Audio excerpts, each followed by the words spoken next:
الجمارك الوالدة مها أحمد نهلة. تمنيت أن تكون لدي سلطة على جميع نساء الأرض هذا المساء. أتعلمين لماذا؟ لو كانت لدي سلطة بعد رؤية زمامك لحرمت الزمام على جميع نساء الأرض هذا المساء.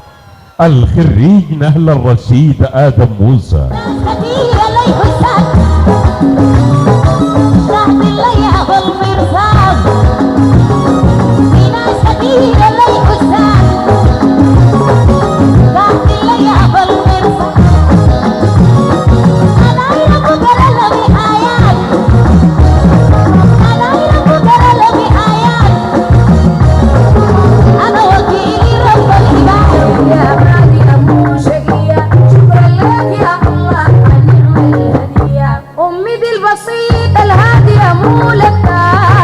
كل والناس وحلي بالثلاثة أمي دي البسيطة